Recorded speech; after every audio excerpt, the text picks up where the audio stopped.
pisa el lagar del vino del furor y de la ira del Dios Todopoderoso. Ahí está, ¿verdad? Y él pisa el lagar del vino del furor y de la ira del Dios Todopoderoso. Entonces los pies de Jesús, los pies rojos, simbolizan ese juicio que él va a traer.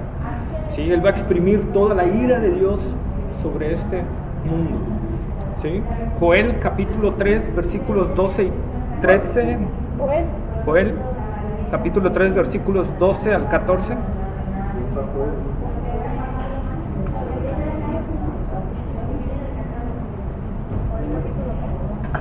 Joel capítulo 3 versículos 12 al 14. ¿Cuál? Sería acá arriba. Capítulo 12. El antiguo. Y aquí buscas. Es el antiguo, sí. Están más para acá. Ay. Sí, gracias. Joel capítulo 3 versículos 12 al 14. ¿No está? ¿Dónde está en el antiguo? En el antiguo, Joel, Amós. En el índice. Ahí encuentras. Ay, hermano, por favor, no te Joel capítulo 3 versículos 12, 13 y 14.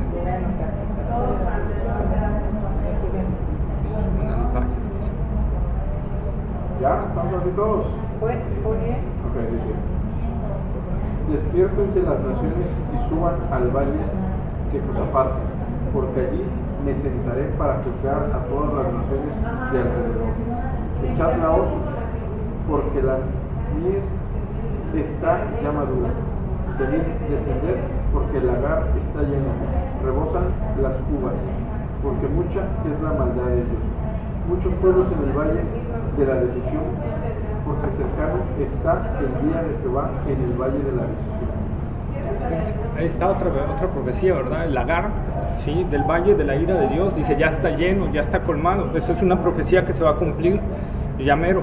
Malaquías 4:1, Malaquías capítulo 4, versículos 1 y 2. Sí, Malaquías está antes de Mateo, es el último libro del Antiguo Testamento. ¿1 y 2? Profecía de la Malaquías palabra 4. de Jehová contra Israel por medio de la Malaquías. Yo os he amado, dice Jehová, y dijisteis, ¿en qué nos amaste? No era No. Capítulo 4. Capítulo 4, 1 y 2. Porque he aquí viene el día ardiente como un horno, y todos los soberbios, todos los que hacen maldad serán estopa. Aquel día que vendrá los abrazará, ha dicho Jehová de los ejércitos, y no les dará ni raíz ni rama. Mas a vosotros, los que teméis mi nombre, nacerá el sol de justicia, y en sus alas traerá salvación, y saltaréis como becerros de la manada. Ok, ahí está parte de lo que está hablando, ¿verdad? Y eso es lo que está simbolizando sus pies de bronce bruñido, ¿sí? Ahora, el bronce también era un metal, por ejemplo, que se utilizaba para el altar del sacrificio, de los sacrificios en el Antiguo Testamento, ¿no? Y también simboliza juicio. ¿Por qué? Porque ahí se mataba el animal, se le hacía juicio. ¿Para qué? Para expiar el pecado, ¿sí? Entonces los pies otra vez nos están hablando de eso, de que llegará un día, Jesucristo le está mostrando a Juan que va a llegar un día pronto donde él va a pisar con juicio a las naciones. Y va a ser algo tremendo, hermanos. Lo estamos viendo, apenas se va revelando ese telón, porque apenas está iniciando Juan como el prólogo para lo que va a entrar. Y vamos a ver lo tremendo que será ese día. Dice, su pie es como bronce bruñido y su voz como estruendo de muchas aguas, ¿verdad? Lo más seguro es que Juan estaba comparando aquí la voz del Señor con las bravas olas del mar de la isla de Patmos, ¿sí? Cuando dice su voz como potente, ¿verdad? ¿Por qué? Acordamos que Juan estuvo ahí, le tocaron las tormentas, le tocaron todo, le tocaba ver cómo golpeaba el ímpetu de las olas ahí, y a eso lo comparó Juan.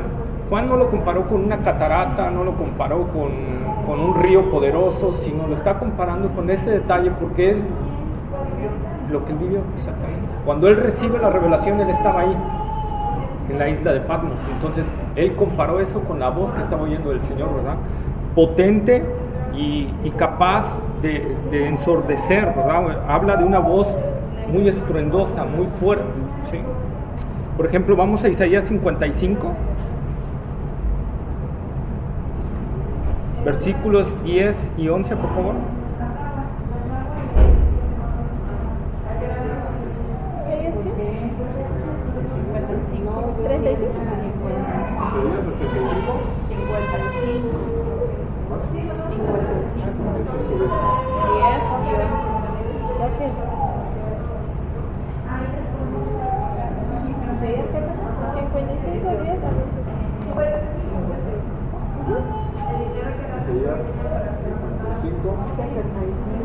Isaías 55, 10 y 11. Ya ves, estando al lado de chamaco.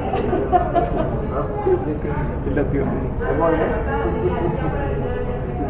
Porque como desciende de los cielos la lluvia y la nieve, y no vuelve allá, sino que riega la tierra y la hace germinar y producir, y da semilla al que siembra y pan al que come. Así será mi palabra que sale de mi boca. No volverá a mí vacía, sino que hará lo que yo quiero y será prosperada en aquello para que le envíe.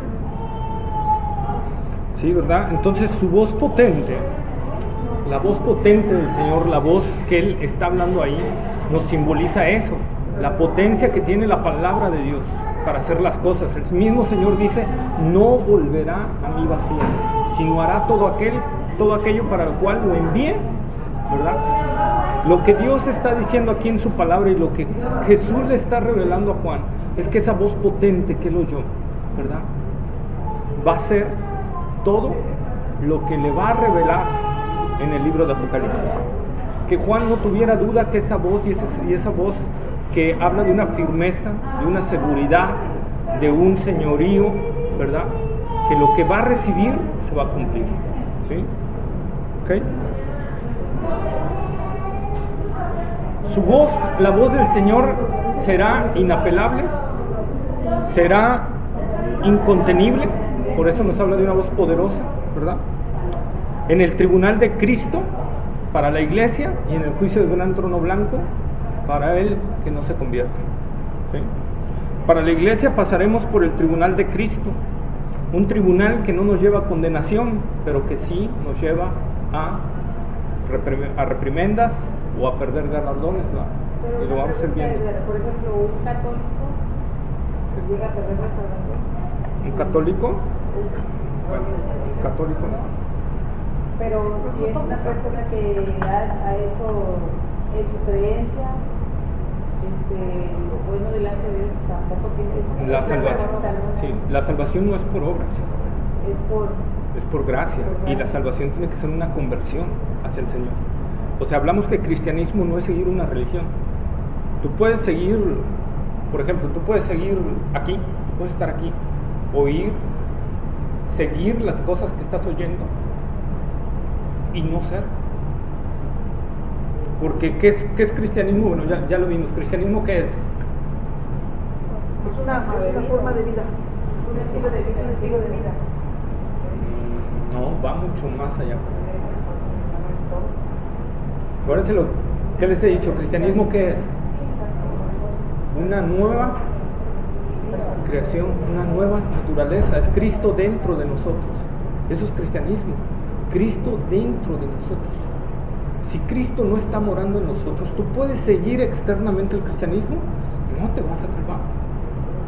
Si en realidad no has nacido de nuevo, no puedes entrar en el reino de los cielos.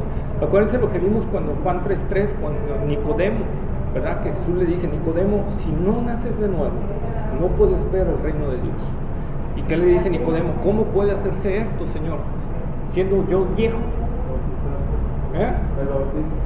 No, habla de nacer del Espíritu. Dice, si no naces del Espíritu, no puedes.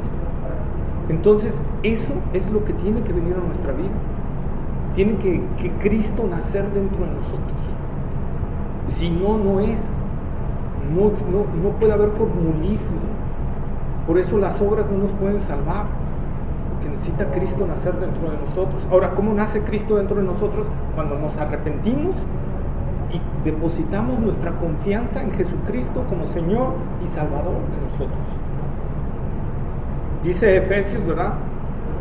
que cuando creímos, Dios nos selló con el Espíritu Santo. Recuerde, con, no por, porque si dijera por, dijera que el Espíritu Santo vino, ¿verdad? Y nos puso un sello y se fue. No, pero es con el Espíritu Santo. O sea, que el sello es el Espíritu Santo dentro de nosotros. Entonces, eso es cristianismo. Cuando el Espíritu viene y te hace nacer de nuevo. El que está en Cristo es nueva criatura, las cosas viejas pasaron y aquí todas fueron hechas nuevas. Colosenses, el cristianismo es nueva creación, ¿sí? Entonces, eso es lo que nosotros tenemos que comprender. Si no nacemos de nuevo, si Dios no ha obrado en nuestro corazón, necesitamos orar a Dios y pedirle a Dios que obre en nuestros corazones para que nos hagan nacer de nuevo. Porque no vamos a ver la vida de Dios, vamos a ver la ira de Dios. Por eso es que podemos decir, un católico se salva. Tendría que renunciar a sus creencias por Cristo y nacer de nuevo. ¿Por qué? Porque las creencias, un día si quieren lo vamos a dedicar para que vean las creencias que hay, y rápidamente se los voy a poner ahí. Por ejemplo, la infalibilidad papal. Si nosotros nos vamos a la historia y comprobamos la historia, no hay tal infalibilidad. La historia reprueba la infalibilidad papal porque se equivocaron una y otra vez. Los peores acontecimientos de la humanidad, las torturas, todo eso fueron provocados por los papas, que fueron los que ordenaron las cruzadas, que fueron los que ordenaron la Inquisición, que fueron los que ordenaron, ¿verdad? Hay documentos que avalan que fueron los que apoyaron a los nazis, financiando también. Entonces, todo eso nosotros podemos verlo. Entonces, ahí se rompe una doctrina crucial de ellos. Otra doctrina crucial, la María, Madre de Dios. Dios no tiene, perdón, se va a ver feo, pero disculpen, Dios no tiene madre, porque Dios es eterno. Si Dios tuviera mamá, entonces Dios se tendría que someter a su mamá, y por lo tanto Dios dejaría de ser Dios, y ahora ¿quién pasa a ser Dios? Su mamá, ¿verdad? Porque ahora María le manda a Dios. Y eso es lo que nosotros tenemos que ver. Desde ahí ya hay una idolatría, desde ese punto. Y podemos seguir desbaratando y con la Biblia y viéndolo. Jesús mismo dijo, cuando viene María, ¿verdad? Y sus hermanos a buscarlo y le dicen la gente que estaba ahí alrededor, te buscan tu madre y tus hermanos. Y él dijo, ¿quiénes son mi madre y quiénes son mis hermanos? Dice que señalando a sus discípulos, le dijo, todo aquel que hace la voluntad de mi Padre, esa es mi madre y esos son mis hermanos. Entonces nosotros vemos a Jesús quitando esa autoridad. Vemos a Jesús, por ejemplo, cuando una mujer se levanta entre la multitud y dice, bienaventurados los pechos en que mamaste y el vientre que te vio nacer. Y dijo Jesús, antes, bienaventurados los que oyen y creen en la palabra de Dios. O sea que nosotros ahorita que creemos en la palabra de Dios somos más bienaventurados que María, en cuanto a su concepción como vaso, ¿verdad? ¿Ok? Entonces nosotros podemos ver mediante la Escritura que esas doctrinas son antibíblicas. Y si nos vamos y podemos seguir escarbando, ¿verdad? Y viendo, por ejemplo, si María es tan importante dentro del cristianismo, ¿por qué no la menciona Pablo en sus epístolas, Pedro en sus epístolas, Juan en sus epístolas, Apocalipsis, ni Santiago, ni Judas, y Hechos? Nada más la nombra una vez y hasta el capítulo 3, me parece. Entonces, eso es lo que nosotros podemos ver, ¿verdad? Que en automático, siendo una doctrina tan importante, no se menciona en la Escritura. Entonces, ahí puedes ver el lado de eso. Entonces, ¿qué le están enseñando a la gente? Una doctrina diferente. Y Pablo dice en Gálatas, quien predique un evangelio diferente o acepte un evangelio diferente, sea que anatema. O sea, no tiene nada que ver con eso. Maldito, en pocas palabras, ¿verdad? Entonces, por eso es que mientras... Ahora, quiero hacer un punto y una aclaración. Hay católicos actualmente, y se los voy a decir sinceramente, hay católicos actualmente que sufrieron una conversión real, pero que están luchando dentro de ellos y tarde o temprano van a salir de donde están. Un caso que les puedo dar, el que ya falleció, el doctor Francisco Lacueva, que es uno de los teólogos que me baso mucho, ¿verdad? Él era una eminencia dentro de la Iglesia Católica. Él era que daba clases en las universidades de las iglesias católicas. Él llegó a un nivel de doctorado dentro de las universidades de la Iglesia Católica. Entonces, ¿pero qué pasó? que él tuvo una amistad con otro teólogo cristiano llamado Samuel Vila. Y entonces empezaron a debatir doctrinas y empezó a ver Francisco Lacueva que estaba equivocado, siendo un doctor, estamos hablando de una persona plus, ultra, mega preparada, con conocimiento muy bien del hebreo, del arameo, del griego, de las escrituras y todo. Y cuando él ve que estaba mal, él mismo lo dice en su testimonio, ¿verdad? Él dice, yo tuve que separarme. ¿Por qué? Porque el sistema que llevan ellos es muy contrario al sistema de mi Señor. Entonces tuve que separarme. Y tal fue su separación que no le dieron el grado de doctor. Él se recibió, pero metió su tesis y se la rechazaron por ese detalle, por ser cristiano. Entonces, nosotros podemos ver ese punto, ¿sí? Hay gente, yo no niego que haya gente que esté convertida adentro, pero que tarde o temprano tiene que salir, porque el Espíritu Santo lo va a impulsar a salir. Porque el cristiano verdadero, tarde o temprano, tiene que salirse de la mentira, como nos pasó a muchos de nosotros en iglesias cristianas que predicaban mentiras y que estuvimos y permanecimos un tiempo ahí, pero de repente Dios dijo, es hora de salir, es hora de salir, y es hora de salir, ¿verdad? Entonces, así pasó. Y eso pasa aún en otros detalles, ¿verdad? Entonces tampoco vamos a decir que todo católico se va al infierno, ¿verdad? Hay gente que se está convirtiendo, pero que tarde o temprano va a salir porque esa es la obra del Espíritu Santo. ¿Sí? Una pregunta. Sí.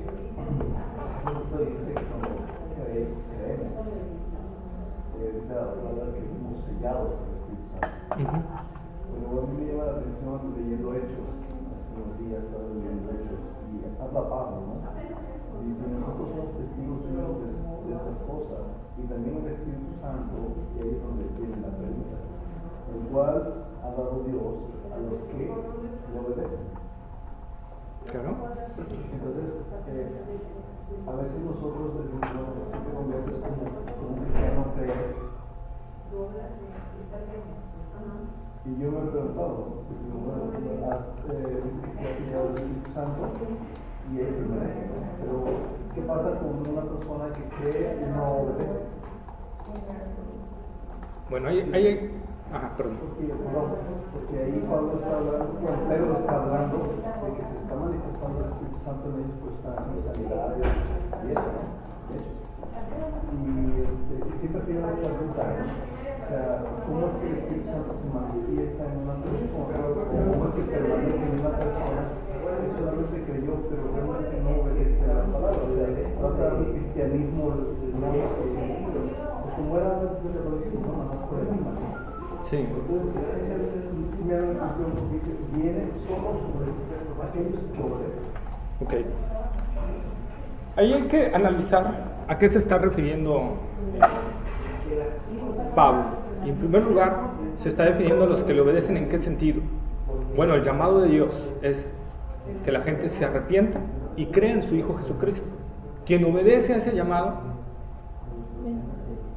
recibe el Espíritu Santo. Ahora, nosotros no somos, Pedro, no me acuerdo la cita, ahorita se me vino. Pedro habla que nosotros fuimos santificados en el Espíritu, no por obedecer, sino para obediencia. O sea, cuando tú recibes el Espíritu Santo, ¿verdad? Porque creíste, ¿verdad? Porque naciste de nuevo, ahora ¿qué pasa en ti? Dios puso en ti el deseo de obedecer a Dios. Por eso Ezequiel dice, quitaré el corazón de piedra y pondré en ustedes un corazón de carne para que me obedezcan y cumplan mis mandamientos.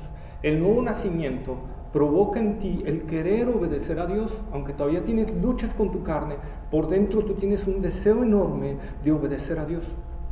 Y eso es a lo que se está refiriendo a Pablo ahí, ¿sí? Al hecho de obedecer en el sentido de creer en el Señor. ¿Qué pasó, por ejemplo, con con la casa de este centurión que mandó a traer a Pedro, Cornelio? ¿Qué pasó? Obedecieron al Señor y Dios, cayó el Espíritu Santo sobre ellos. Estamos hablando, ¿verdad? Después vamos a ver ese punto porque ya no el Espíritu Santo opera así de caer, ¿no? Pero vamos ahí en el libro de los Hechos. ¿Qué pasó con Cornelio? Ellos no, el Espíritu Santo no esperó hasta ver si obedecían tantos días o tantos meses para caer sobre ellos. Fue al instante en que creyeron. Es más, Pedro todavía estaba predicando el Evangelio y no acababa de predicar cuando el Espíritu Santo vino sobre esa gente. Y cayó y los llenó. Entonces, ¿a qué se está refiriendo Pablo ahí? Precisamente a eso, al momento en que tú obedeces al Señor, en arrepentirte y creer en Jesucristo. Ahí estás haciendo el acto de obediencia hacia el Señor.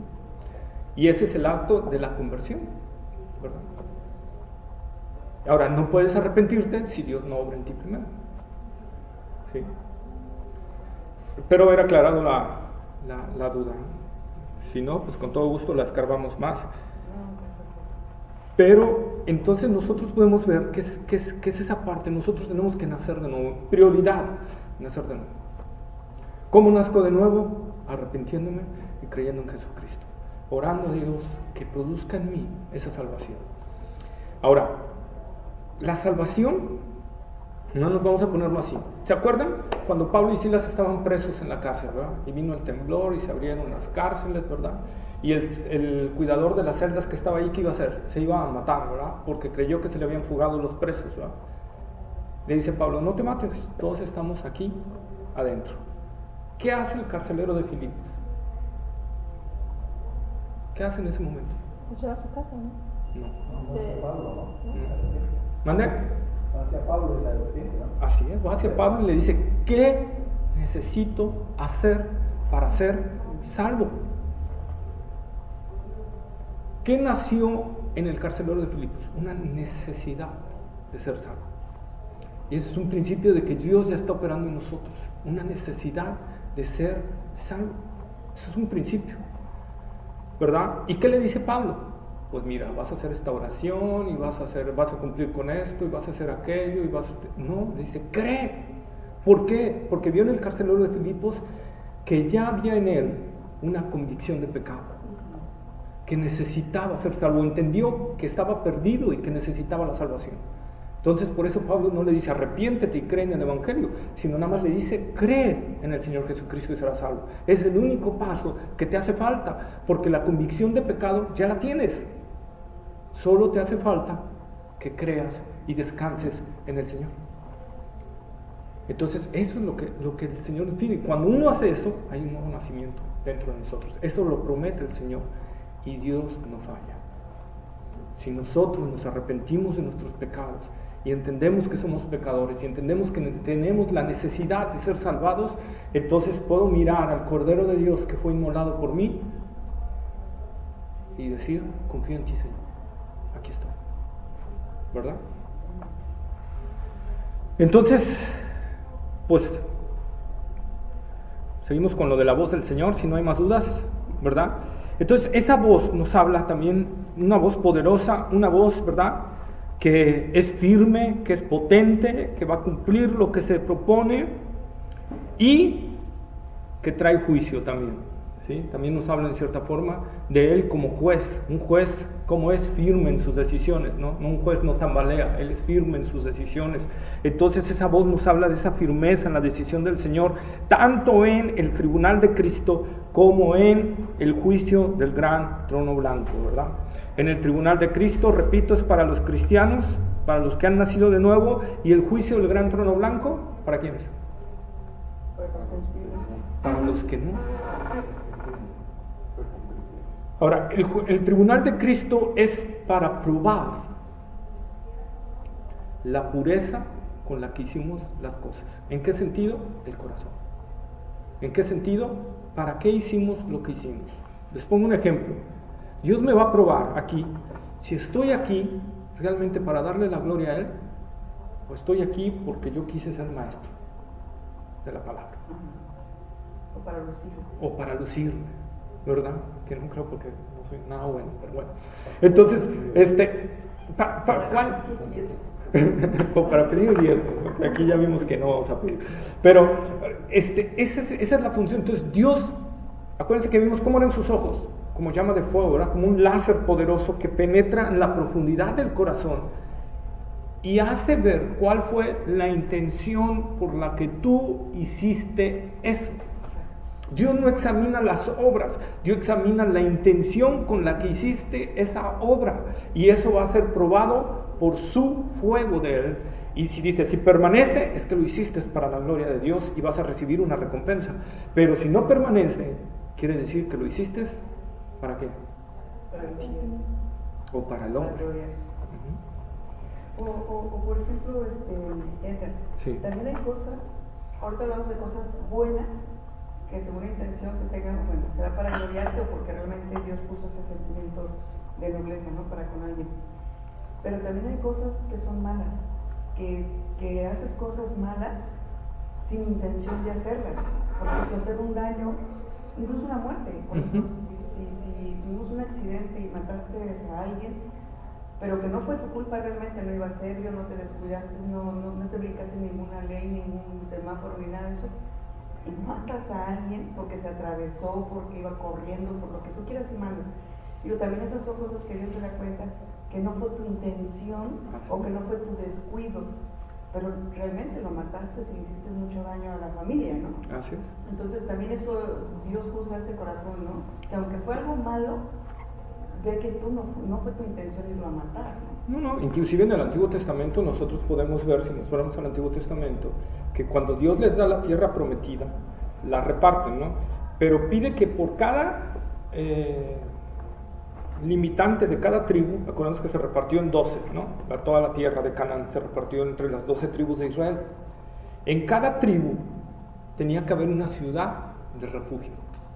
¿Qué era la ciudad de refugio? Bueno, la ciudad de refugio era precisamente para eso.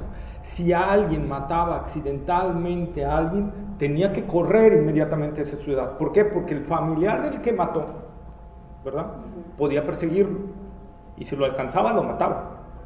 Entonces, si él entraba a esa ciudad de refugio, el familiar tendría que ir ante los ancianos de esa ciudad y decir, hey, él mató a un familiar mío. Entonces los ancianos mandan a llamar a esa persona y entablan un juicio, ¿verdad? Y ven qué pasó, y ya ellos discernían si fue intencional o fue sin intención la muerte. Si era sin intención, ¿qué pasaba? No se le permitía al vengador tocar a esa persona, y esa persona no podía salir de la ciudad de refugio, creo que en 6 o 7 años. ¿Sí? Entonces, ¿para qué? Para que no fuera matado por el familiar. Pero si descubrían los ancianos que sí había sido provocado, entonces lo sacaban y permitían que el familiar vengara la sangre, ¿no? Pero eso nos habla precisamente de lo que estás diciendo. Dios, cuando sabe que es algo imprudencial, Dios lo sabe, ¿no? Entonces, no hay nada, ¿no? Pero al final de cuentas, repito, Dios examina el corazón, lo que nosotros no podemos examinarlo. Ustedes me pueden ver a mí y pueden ver mis acciones y lo que yo hago, y a lo mejor pueden decir, qué buena onda es Edgar, qué chido, pero no saben lo que hay acá adentro. Yo puedo ver una persona espléndida a lo mejor, ¿no? Pero no saben lo que hay acá adentro, pero Dios sí lo sabe, y sabe las intenciones por las que está haciendo esos detalles. Puede ser una persona súper buena onda, pero que al final en la intención de su corazón hay otro motivo, ¿verdad? Como cuando alguien quiere enamorar a alguien, se porta súper buena onda, pero hay una intención acá en el corazón. Bueno, así pasa. Pero Dios, con su mirada que traspasa todo, puede ver por qué estamos haciendo las cosas. Por ejemplo, vamos a ponerlo aquí, como yo les decía, ¿por qué estoy hablándoles aquí? ¿Cuál es el motivo real de mi corazón? Dios lo sabe. Ahora, valgamos de allá, ¿por qué ustedes están ahí? Dios sabe el motivo real por el que están viniendo aquí. Y Dios conoce perfectamente cuál es el motivo. ¿Cuál es la intención del corazón al venir? Entonces, ante Dios no nos podemos ocultar. Como hombres podemos ver la intención, y eso es lo que nos va más o menos a guiar, como el Señor dijo, por sus frutos los van a conocer, ¿verdad? Pero al final de cuentas, conocer el corazón para el hombre es imposible, pero para Dios sí, y es lo que Dios va a examinar ahí, ¿verdad? En la intención del corazón, en el tribunal de Cristo para el cristiano. Y entonces, ¿qué va a pasar? Podemos recibir pérdida o podemos recibir ganancia ante el Señor. Podemos recibir coronas, no coronas de reyes, sino coronas de vencedores. La única corona de rey será la de Cristo, pero habrá coronas de vencedores. Y esas coronas nos serán dadas. Habrá vestiduras blancas y resplandecientes para quien pase esa prueba. Vamos a ver, por ejemplo, cuando las bodas del Cordero, dice en Apocalipsis, ¿verdad? Y su esposa se le ha concedido ¿qué? De lino fino. ¿Qué es el lino fino? Ahí mismo lo dice, y hasta el canto lo dice. Son las acciones justas de los santos. Entonces nosotros allá en la eternidad vamos a ser revestidos de un ropaje que va a brillar en base a las acciones justas que hayamos hecho para la gloria de Dios. ¿Sí? Hay recompensa, como yo les he venido diciendo, hay recompensa para todo aquel que quiera servir a Cristo y servirle de verdad. Hay una recompensa eterna que no será quitada nunca. Por eso el Señor Jesús dijo, haceos tesoros en el cielo, donde nunca los van a perder, donde la orilla y el orín no corrompen. Pero si se hacen tesoros aquí en la tierra, los van a perder en cualquier momento. Que no importa si el dólar sube. No importa si el dólar sube. No importa si nada. Miren, las cosas más asombrosas a veces que suceden, y yo creo que cada uno lo hemos experimentado, es cuando estamos en la forma más débil. Cuando Dios dice, bueno, ya llegaste a tu límite, ya te sientes derrotado, ahora voy yo, ¿verdad? Y te voy a demostrar quién soy yo. Entonces, esas son las cosas que nosotros necesitamos, darle a Dios esa parte, y como dijo Jesús, poner la mira allá, que nos esperan moradas eternas. Y por eso Jesús, aquí volvemos al punto, su voz potente que no miente, que dice con verdad cuando Él estuvo con los discípulos, voy pues, ¿a qué? A preparar lugar para vosotros. En la casa de mi Padre muchas moradas hay. Voy a preparar lugar para ustedes, para que donde yo estoy, ustedes también estén. Entonces nos esperan lugares asombrosos, hermosos, gloriosos allá arriba. Pero hay que trabajar acá abajo, para que la recompensa allá arriba sea mejor. ¿Por qué nos esforzamos aquí abajo? Y quiero repetir algo, y por favor no quiero que me malentiendan. Yo quiero que Dios nos guíe y nos haga ver todo. Yo no estoy diciendo que ser rico o ser pobre sea una maldición. Pero yo estoy diciendo en dónde estamos poniendo nuestro corazón. En dónde estoy poniendo mi afán. En dónde estoy poniendo mi mayor esfuerzo. ¿En las cosas de este mundo o en las cosas celestiales? Si yo he creído realmente en lo que el Señor me ha prometido y he visto la salvación en mí, entonces yo tengo que decir, Señor, es verdad que tú tienes allá arriba cosas excelentes para mí, entonces yo tengo que trabajar para ti, porque tú has prometido premiar a los que te sirven. Entonces, cuanta más razón, tan solo por el hecho de que nos haya salvado ya necesitaríamos, ¿verdad? Sin derecho a que nos dijera, no les voy a dar nada. Con el solo hecho de salvarnos ya debe haber un agradecimiento extremo. ¿Por qué? ¿Hacia dónde íbamos? Hacia el infierno. Y Él nos salvó. Y Él nos lavó sin merecerlo. Entonces con eso ya debe haber gratitud en nuestro corazón. Ahora, si aparte de eso Él me dice, aparte de que te extendí mi gracia, te voy a galardonar si me eres fiel. Si trabajas para mi reino, como rey del reino de los cielos, si tú trabajas en mi reino, yo rey te voy a recompensar. Imagínense. Entonces tenemos que empezar a ver de una perspectiva un poco diferente. El mundo nos ha bombardeado y nos ha metido ideas en nuestra cabeza acerca de lo que es ser exitoso. Pero Dios dice que es totalmente diferente. Acuérdense cuando Jesús, ¿qué le dijo a los discípulos? En el mundo, el mayor, ¿quién es? No, sí, pero en términos humanos. O sea, por ejemplo, ¿a quién se considera alguien mayor? ¿Al que está por arriba? De todos, ¿verdad? No, que sí, pero no, en el mundo. El mayor de todos es el que está hasta arriba, ¿verdad? Pero conmigo no es así. Conmigo el que quiera ser el mayor de todos tiene que ser, como dijo Francisco, el servidor de todos. Entonces cambia la perspectiva. El mundo dice, tú exitoso tienes que estar por encima de todos. Sí. Y Jesús dice, tú para ser exitoso tienes que estar por abajo de todos. Oh, qué diferencia. Incomprensible. Incomprensible. Pero Jesús dice, si yo lo hice estando por arriba de toda mi creación, yo me puse por abajo de ustedes y los vine a servir y vine a morir por ustedes en la cruz del Calvario. Ustedes tienen que hacer lo mismo. Entonces, eso es lo que el Señor nos dice. Entonces, todos estamos aquí ¿para qué? Para servir. Y el que no sirve, no sirve. ¿Verdad? Ahora sí le voy a copiar un refrán a unos por ahí. El que no sirve, no sirve en el reino de los cielos. Porque el reino de los cielos está hecho a base de siervos. Por eso aquí, y se los vuelvo a repetir, nadie es más. Todos somos iguales. En el reino de los cielos todos somos iguales. Pero en servicio, el que quiera ser el mayor, tiene que ser el que tiene que sostener a los demás. ¿Verdad? El que tiene que ayudar a los demás, el que tiene que levantar a los demás, el que tiene que sustentar a los demás. Por eso, ¿verdad, hermanos? Necesitamos ese gozo del Señor y esa paz del Señor y esa vida del Señor dentro de nosotros. ¿Cómo la vamos a obtener esto? Por nuestras fuerzas, imposible.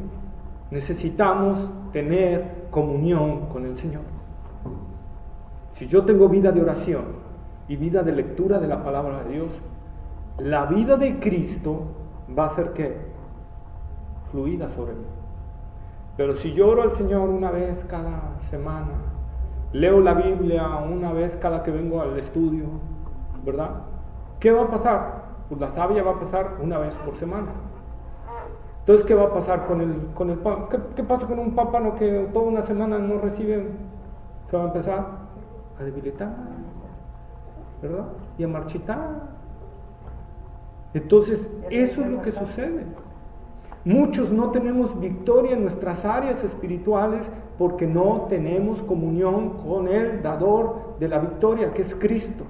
No creamos que en nosotros está la victoria, en nosotros no hay victoria, la victoria es de Él. Entonces yo a través de la oración y del estudio de la palabra, yo voy a obtener una vida de victoria. ¿Por qué? Porque el vencedor está fluyendo dentro de mí. Eso es lo que nos habla la palabra. Si quieres dar fruto, tienes que estar pegado a la vid, pegado al Señor Jesucristo. Si no quieres dar fruto, pues despégate. Pero van a venir problemas porque Dios al que ama disciplina. Más bien, despégate y no darás fruto. Sí, ¿así? Y tendrá que venir ¿quién? Dice, el hortelano, y tendrá que venir y podar, ¿verdad? Y es donde duele. Entonces, hermanos, por eso veamos, y bueno, vamos a regresar al tema de la voz potente del Señor. Mateo 25, 41 al 46, por favor. 25, 41 al 46.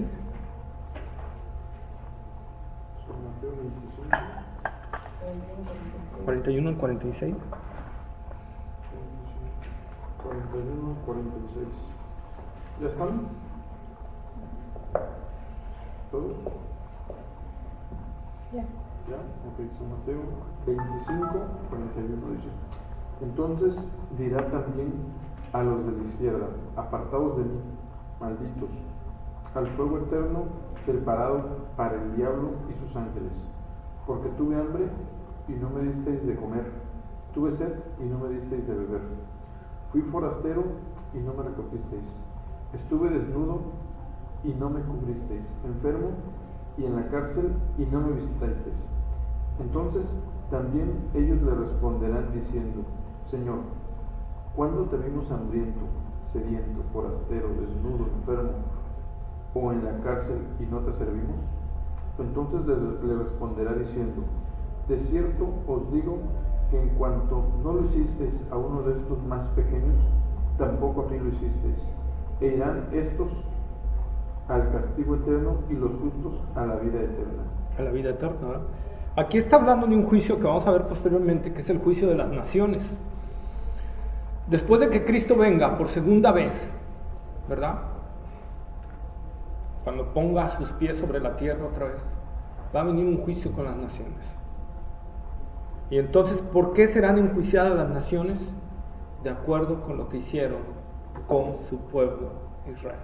En ese momento será con su pueblo Israel. ¿Por qué? Porque la iglesia ya no está. La iglesia fue arrebatada antes de la gran tribulación. Pero entonces, en ese periodo, dice que Dios va a enjuiciar a las naciones ¿en base a qué? A lo que hicieron por el pueblo de Israel, ¿verdad? Si los visitaron, si los apoyaron, si los hicieron. Entonces, si apoyaron al pueblo de Israel, Dios hará que pasen al milenio. Jesucristo hará que pasen al milenio. Si no apoyaron al pueblo de Israel, se irán directito a la espera del juicio del gran trono blanco. ¿Sí? Eso es lo que se queda de las relaciones que hacíamos de los A eso. No, en sí es el juicio de las naciones. Ahora sí, también tiene cierta cuestión en nosotros también, como iglesia, aunque esto no se aplica a nosotros, es por el juicio de las naciones, aclaro. Pero igual nosotros, ¿qué hacemos cuando un hermano está enfermo? ¿Qué hacemos cuando un hermano está en la cárcel? ¿Verdad? Por causa de la palabra. ¿Qué hacemos cuando un hermano es perseguido, angustiado? Por ejemplo, ahorita tenemos la iglesia perseguida en Asia, en Medio Oriente, en Chiapas, en Hidalgo, aquí en México. ¿Me podrías explicar esto de que este es al juicio de las naciones? No lo comprendí muy bien. Sí, después, bueno, el periodo de la gracia termina cuando la iglesia es quitada, arrebatada. Empieza el periodo de la gran tribulación. En el periodo de la gran tribulación tiene dos vertientes. Uno, Dios va a probar, ya lo vimos, a las gentes, de todo el mundo. Va a probar a la humanidad en ese periodo de tiempo. Segundo punto, va a ser un momento especial y específico para hacer volver el corazón del pueblo de Israel a Él. En sí, ese es el punto más principal de la gran tribulación. Hacer que Israel se vuelva su corazón al Señor y reconozca al Mesías. ¿Donde quiera que estén? Donde quiera que estén. ¿Ellos ya no van a volver a Israel o se quedan donde están? Ahorita están volviendo y se van a acumular, pero donde estén, Dios los va a hacer Que regresen. Y que lo conozcan. Ahorita inclusive ya hay como un éxodo hacia Israel de los judíos por los atentados que está viendo y todo, entonces se sienten más seguros en Israel y entonces está viendo un éxodo hacia allá. Pero donde estén los israelitas, Dios va a tratar con ellos. Es un tiempo, esos 7 años es un tiempo muy especial entre Dios y el pueblo de Israel. Pero será un periodo de tiempo donde Dios a la vez también va a descargar su ira sobre la tierra.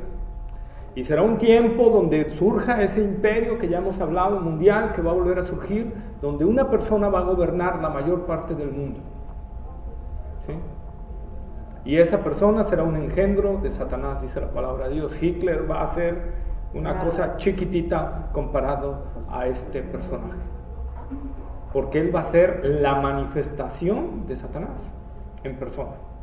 Entonces, va a ser algo tremendo ese periodo de tiempo. Al final de la gran tribulación, este personaje, para que lo entendamos un poquito y se lo voy a dar por ese modo que lo vamos a ver cuando vayamos avanzando en Apocalipsis, este personaje va a haber un tiempo que va a apoyar a Israel.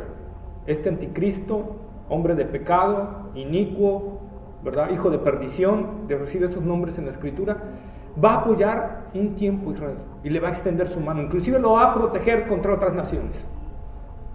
Se cree ahí, algunos teólogos hablan de que a lo mejor las naciones árabes quieran destruir a Israel, como estamos viendo ahorita que se están aliando con el país islámico y todo, y entonces va a intervenir el anticristo y los va a parar en seco y les va a decir, no se metan con Israel. Entonces se cree que Israel va a creer que es su Mesías y lo van a aceptar por un momento, ¿verdad? Pero cuando terminen de construir el templo, que ya estamos viendo las noticias, que ya tienen todo preparado, que ya está el altar, ya lo tienen hecho y todo, cuando terminen de construir el templo y todo, este personaje va a entrar al lugar santísimo y va a decir, adórenme porque yo soy Dios. Y entonces Israel va a decir, no, este no es nuestro Mesías. Y entonces, cuando vea al anticristo que lo rechazaron, entonces se va a volver contra ellos. Y va a traer a toda su flota militar y va a rodear a Israel. Imagínense una flota militar del imperio más potente del mundo, de una alianza de 10 naciones, ¿verdad? Entonces van a ser millones de soldados, tanques, aviones, transatlánticos, todo rodeando Israel. Y cuando el pueblo de Israel, dice la Escritura, esté lleno de ejércitos y ya esté a punto de ser destruido, Israel levantará sus ojos al cielo y llorará. El pueblo judío llorará.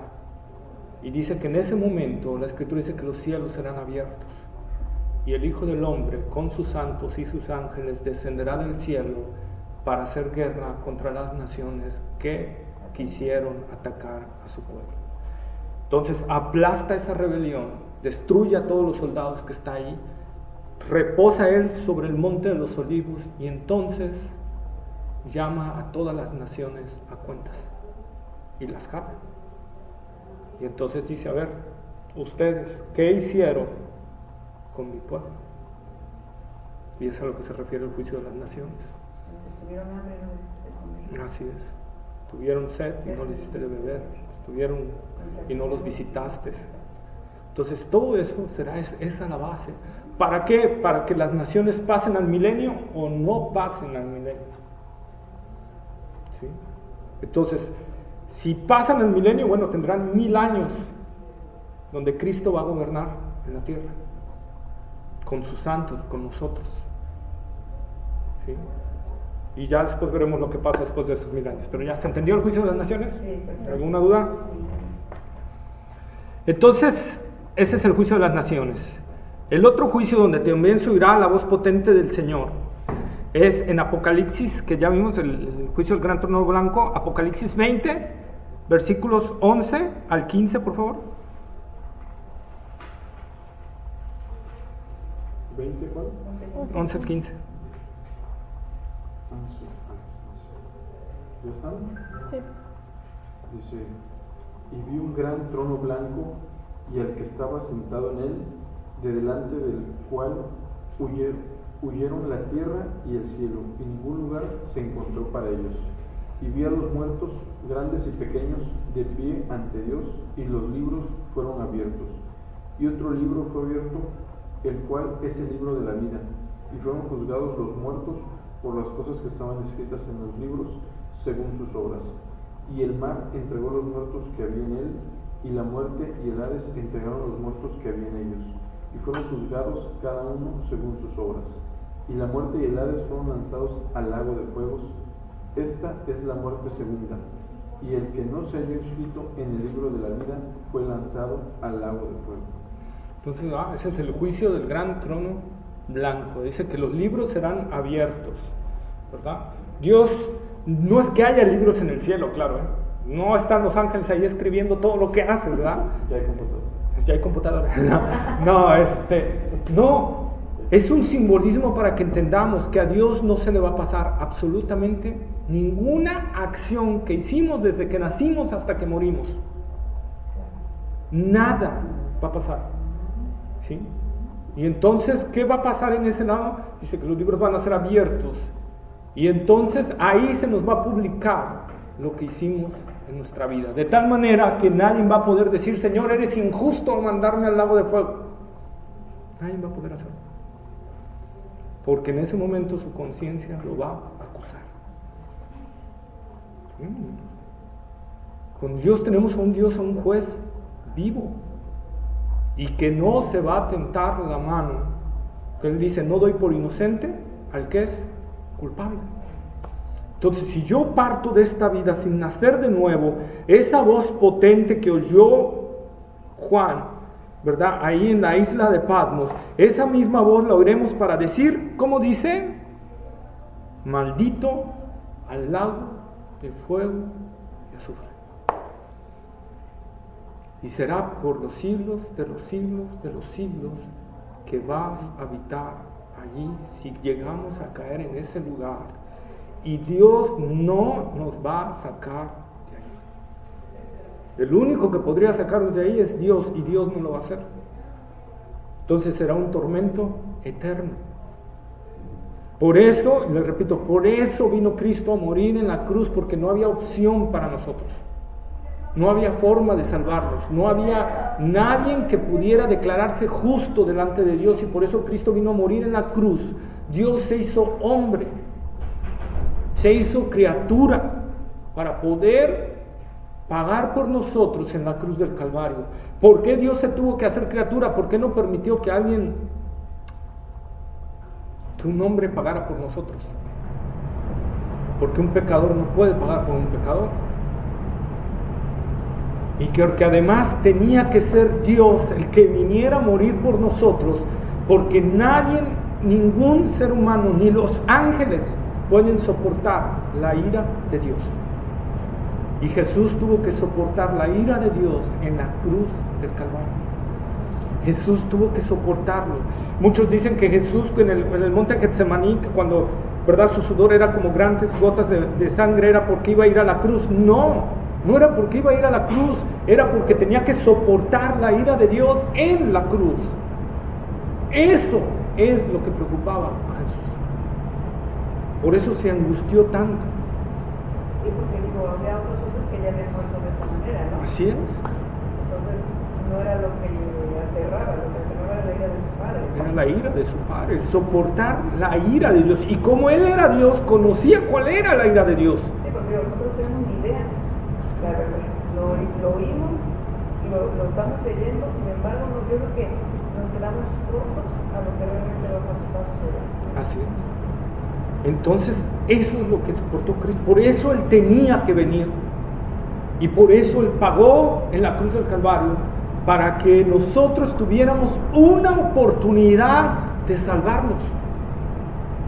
Dios se hizo hombre para que tuvieras la oportunidad de salvación.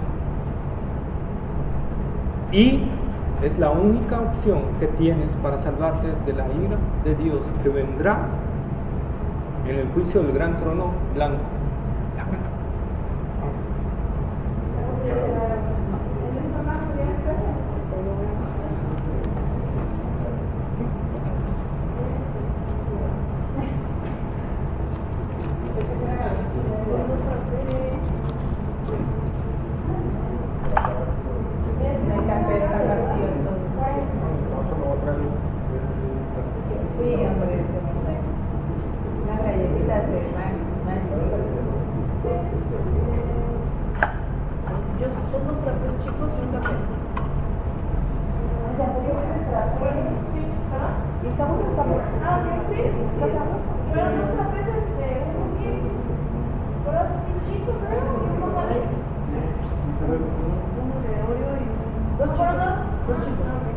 ¿Y el café es?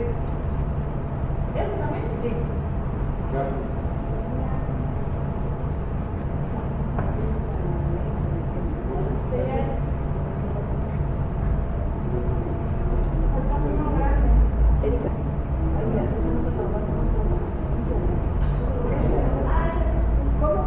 ¿No se lo va a tomar? ¿Qué va a tomar?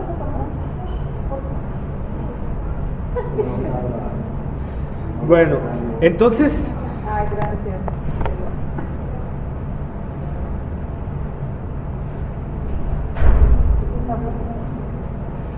vamos a Mateo capítulo 7, versículos 21 al 27, por favor. ¿Cuál, perdón? Mateo capítulo ¿San 7, Mateo? sí, versículo 21 al 27. San Mateo, ¿cuál? Mateo capítulo 7, versículos 21 al 27. 7, 21 a 27. Sí. ¿Ya está? Ya. Dice, no todo el que me dice, Señor, Señor, entrará en el reino de los cielos, sino el que hace la voluntad de mi Padre que está en los cielos. Muchos me dirán en aquel día, Señor, Señor, ¿no profetizamos en tu nombre y en tu nombre echamos fuera demonios y en tu nombre hicimos muchos milagros? Y entonces les declaré, nunca os conocí, apartados de mí, hacedores de maldad. Cualquiera pues que me oye estas palabras y las hace, le compararé a un hombre prudente que edificó su casa sobre la roca. Descendió lluvia y vinieron ríos, y soplaron vientos y golpearon contra aquella casa y no cayó, porque estaba fundada sobre la roca. Pero cualquiera que me oye estas palabras y no las hace, le compararé a un hombre insensato que edificó su casa sobre la arena. Y descendió lluvia y vinieron ríos y soplaron vientos y dieron con ímpetu contra aquella casa y cayó y fue grande su ruina. Entonces nosotros vemos aquí, ¿verdad? No todo el que me dice Señor, Señor, entrará en el reino de los cielos, sino el que hace la voluntad de mi Padre que está en los cielos, ¿verdad? Pero dice, la parte en que quiero que pongamos, dice, y entonces les declararé que, versículo 23, Nunca os conocí, apartados de mí, hacedores de maldad. nunca los conocí. Señor, profetizamos en tu nombre. Señor, asistíamos los jueves, los sábados a escuchar tu palabra. Señor, íbamos allí. Señor, le compartimos el evangelio a otras gentes. Y ellos empezaron a llegar. Señor, nos bautizamos. Señor, apoyamos a los pobres. El Señor dice, nunca los conocí. Pedimos el diezmo a vigor, ¿verdad? Es del corazón. Así Y de la es. intención con las cosas que hace. Así es. Por eso dice nunca, o sea, no hubo un momento en que Dios los conociera. Una cosa es que tú conozcas a Dios y otra cosa es que Dios te conozca a ti, te reconozca como hijo. Eso es muy diferente. Realmente no es que lo Que la tenemos difícil, ¿verdad? decimos conocerlo, pero no lo conocemos. Pero no lo Si Dios conocemos. no nos conoce, a nosotros que vamos a estar tampoco. Así es. Y sí, ciertamente no es difícil, es imposible, dice la Escritura. Por eso los discípulos, cuando Jesús dice, y perdón que vuelva a tocar ese punto, pero dice Jesús, ¿cuán difícil será que un rico entre en el reino de los cielos? ¿Y qué dicen los discípulos que no tenían money? Claro. Dice, Señor, entonces ¿quién podrá salvarse? ¿Verdad? O sea, como diciendo, estamos tronados, estamos fritos. ¿Qué ser humano entonces se va a salvar? Y él dijo, para los hombres imposible. Para los hombres imposible salvarse. Pero para Dios todo es posible. Y ahí es donde se cumple. Nosotros a veces ocupamos ese de decimos, para Dios no hay nada imposible, entonces yo puedo llegar así a hacer muchas cosas porque para Dios no hay nada imposible. No, el contexto se está refiriendo a la salvación de la persona. Para Dios no hay imposibilidad de salvar a alguien. ¿De qué dependemos de la salvación? De Dios. Por eso les decía yo, si alguien no ha nacido de nuevo, tiene que pedirle a Dios y rogarle a Dios que lo salve. Señor, yo no puedo salvarme. Como decía el publicano, ¿verdad? ¿Qué dice el publicano? ¿Cómo entró a orar? ¿Se acuerdan? El fariseo y el publicano, la oración de los dos. El fariseo, gracias Señor, porque soy fariseo, soy judío, porque no me hiciste perro, no me hiciste mujer, no me hiciste gentil. Gracias Señor, porque soy lo máximo, casi, ¿no? Y el publicano, ¿qué hacía? Sé propicio a mi pecador. Con humildad. Así es, reconociendo que, Señor, yo no tengo forma de salvarme, yo no tengo forma de justificarme ante ti, no hay tal cuestión, necesito que seas propicio. ¿Qué es propicio? Que pagues, que suplas, que cubras mi culpa y me exoneres. Eso es lo que le estaba diciendo el publicano. Y Jesús dijo, ¿quién salió justificado? ¿El publicano? ¿El otro? Entonces esa es la parte que nosotros tenemos que hacer. Yo no me puedo salvar a mí mismo, pero si yo me humillo ante el Señor, al corazón contrito y humillado, no despreciarás tú, oh Dios. Si yo me humillo ante el Señor, yo puedo recibir eso del Señor, ¿verdad? Sí. Dime. Una pregunta. Sí. Aquí dice, ¿verdad? No le damos mucha atención, no leí. No, dice, no confesamos en tu nombre, en tu nombre son fuera de demonios, en tu nombre hicimos muchos milagros. Y Jesús decía, todo lo que pidas al Padre en mi nombre, creyendo, yo lo haré. Entonces, ¿quién lo hace en esa escritura? O sea, dice, en tu nombre, en tu nombre hicimos muchos milagros. Entonces, Jesús decía, si tú crees y le pides al Padre en mi nombre, yo lo haré. El Señor lo hará. Entonces, ahí, ¿cómo es que una persona, un cristiano, no es un cristiano, ¿no? tú no lo pides en el nombre de Jesús, creyendo. Entonces dice aquí, no como que llame Señor, Señor, pero sin embargo vemos que se hacen milagros en su nombre. Entonces, yo hasta ahorita me gusta reflexionar realmente cómo pasa eso. O sea, cómo puede pasar que una persona, un fenómeno que cree en Jesús, que pide en el nombre de Jesús al Padre, y que dice Jesús que se van a hacer las cosas, ¿no? Y las va a hacer Él, porque todo lo hace, el hombre no hace nada. Entonces van a suceder cosas en su nombre porque Él lo va a permitir hacer. ¿Cómo es para la vida de un cristiano así? Porque, por ejemplo, digamos, ¿no? Yo creo, ¿no? Pero en un determinado momento, ¿cómo saber?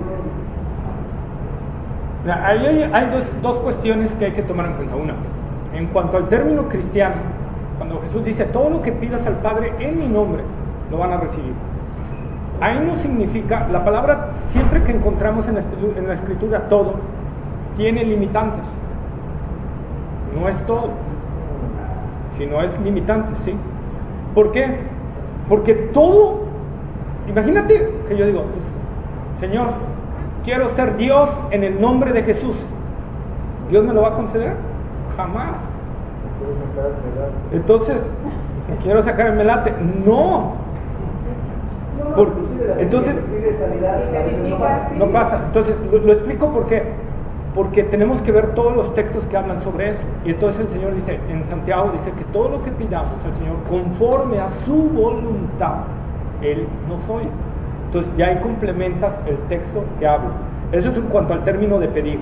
En cuanto al término que ahí habla, dice, Señor, si en tu nombre echamos fuera demonios y en tu nombre hicimos esto, tenemos que tener mucho cuidado.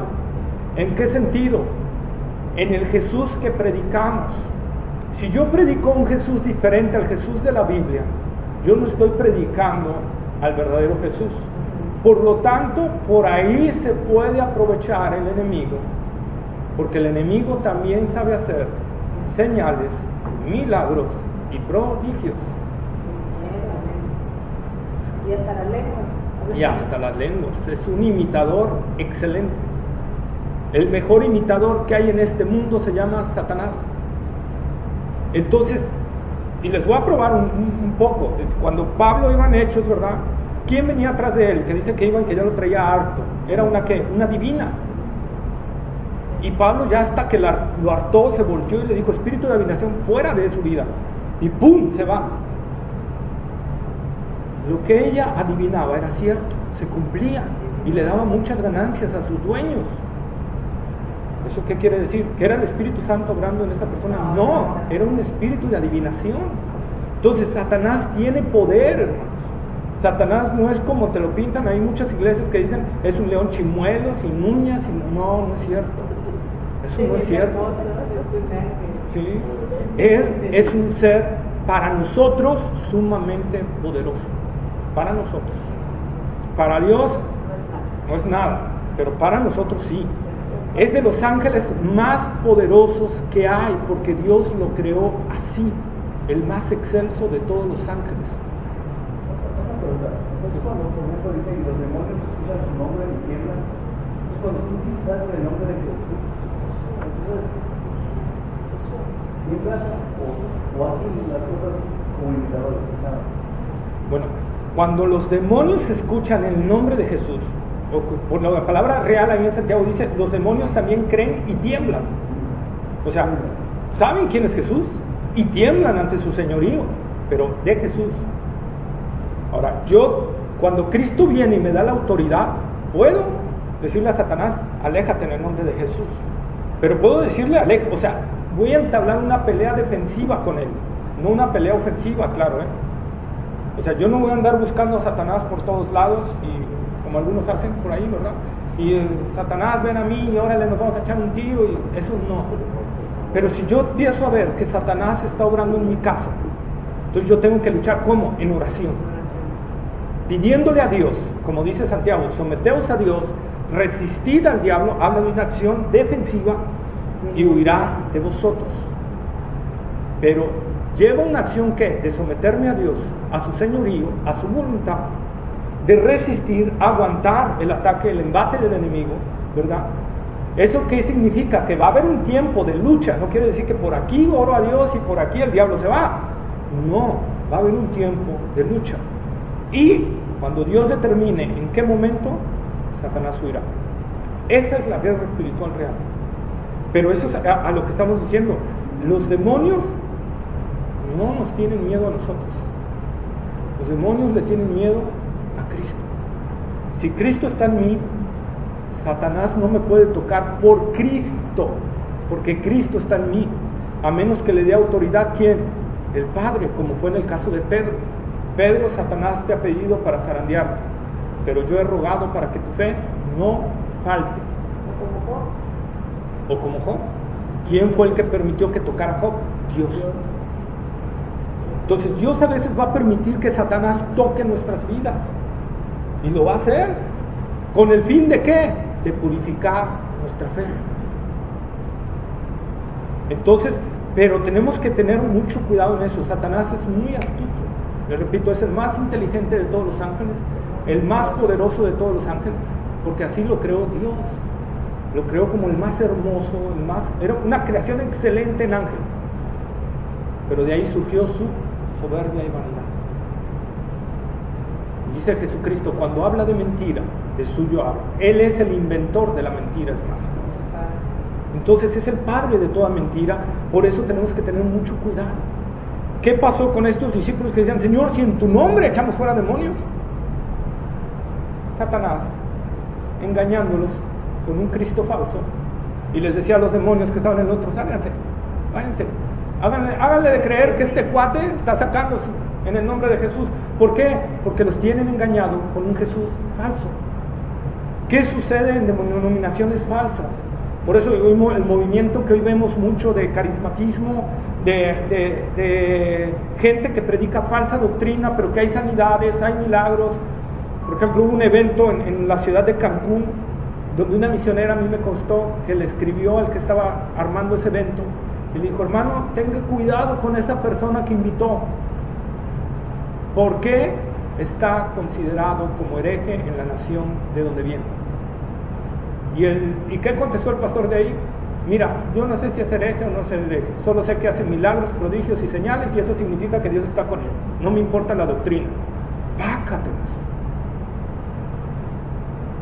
Entonces, imagínense, o sea, no me importa si viene a predicar otro Cristo, lo que me importa es que haga señales, milagros y prodigios, y eso significa que Dios está con él. Entonces, significa que va a haber buenas ganancias. Puede haber confusión ahí en esas. Entonces, ¿qué pasa ahí? Satanás se aprovecha. Y entonces les dice a su ejército, hey, retírate de ahí, muévete hacia otro lado. Vamos a seguir engañando a estos, porque la finalidad de que Satanás, ¿qué es? Que te vayas con él al infierno. Esa es su finalidad, es lo que él quiere, arrastrar la mayor cantidad de seres humanos hacia el lugar que él va. Y si para eso tiene que decirle a sus achichincles, porque todos los demonios están sujetados a Satanás, decirles, muévete, salte de él y vete a otro lado, y lo va a hacer. Él tiene un ejército confederado que nos habla Efesios, principados, potestades, gobernadores de las tinieblas, huestes espirituales de maldad en las regiones celestes. Entonces hay categorías, y dentro de esa categoría el más alto, ¿quién es? Satanás, es el comandante de todos ellos. Entonces si él le dice a uno, hey, muévete para acá porque así me conviene, se mueve. Y eso es lo que nosotros vemos. Inclusive el falso profeta, vamos a ver cuando veamos en Apocalipsis, el falso profeta va a hacer descender hasta fuego del cielo, va a hacer que una estatua cobre vida. ¡Wow! Y la gente va a decir, ¡wow! Esto es de Dios, este personaje es el que estábamos esperando. Pero será el poder engañador de Satanás. Entonces cuando, por ejemplo, ¿cómo tomas ese tema, no? Porque yo tengo varias dudas ahí. Por ejemplo, los congresos que dicen en el nombre de Jesús, ¿no? Estamos reunidos aquí, ¿no? Estamos reunidos dos o más personas, o sea, palabra. Entonces empiezan a abrir, no sé, la sesión, los congresos, o sea, siempre dicen las escrituras, ¿no? O sea, reunidos Jesús y el Espíritu Santo. Entonces ellos hacen referencia a esta palabra de los hermanos más, Dios, ahí está Dios, que la habita en medio de su pueblo. Entonces, ¿qué pasa ahí? O sea, ¿qué sucede en eso? Pues lo que sucede es que depende, o sea, la palabra dice donde 2 o 3 estén reunidos en mi nombre, pero significa en su verdadero nombre. Les repito, tú puedes reunirte en el nombre de un Jesús diferente y no significa que Jesús va a venir ahí, ¿no? Yo puedo decir, hermanos, nos reunimos en el nombre de Jesús, pero ¿saben qué? Mahoma es un gran profeta, ¿verdad? No, pero lo comento por lo siguiente, porque yo como cristiano, o sea, No. conocer la palabra. Sí. Y nosotros, bueno, en mi caso,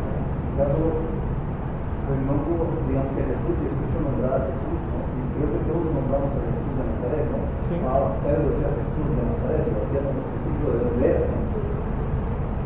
Entonces, la mayoría de nosotros pues, creemos lo que dice la palabra, ¿no? Estamos conmigo. No sé, o sea, cuando uno está empezando, pues, no sé cuál sea el diferente de Jesús, ¿no? O sea, me hace bastante complicado, ¿no? Distinguir, así como tú lo distingues, ¿no? Así como tú lo distingues, para mí se hace muy complicado, porque yo leo la escritura, bueno, digamos que ustedes lo ven de esa manera, no tengo tanta profundidad. Pero, digamos, yo estoy en el libro de nombre de Jesús de Nazaret. Ahí como en mi caso, ¿no? Estoy estudiando, leyendo, orando, pues se me hace bastante complicado a veces entender esas partes, ¿no? O sea, ¿cómo es la diferencia? ¿Cómo puede ser la diferencia entre Jesús? Cuando hablamos solamente de Jesús, no hablamos de otras cosas. Pues bueno, cuando hablamos de un Jesús que está enfocado en la Biblia, en el Jesús que nos está enseñando las Escrituras, pero si yo modifico a ese Jesús, entonces creo a otro Jesús. Y entonces yo puedo congregarme en el nombre de ese Jesús, pero no es Jesús. O sea, los ejemplos que estoy poniendo, y quiero aclararlo, no es por... quiero explicarme, y por eso me voy a ese punto, ¿no? Por ejemplo, los Hare Krishnas, ellos creen en cierta forma en Jesús, ¿sí? Pero no quiere decir que es el verdadero Jesús, es otro Jesús. Por eso Jesús dijo, no todo el que me dice Señor, Señor, entrará. Entonces, ¿yo qué tengo que examinar? Punto número 1, si realmente las personas que están ahí están adorando al verdadero Jesús. ¿Cómo lo puedo saber? La doctrina que están dando. La palabra de Dios me lo va a decir, la Escritura me lo va a decir. Te puedo, por ejemplo, poner el ejemplo, los mormones. Ellos hablan del nombre de Jesús, pero ellos creen en un Jesús diferente totalmente al que nosotros creemos.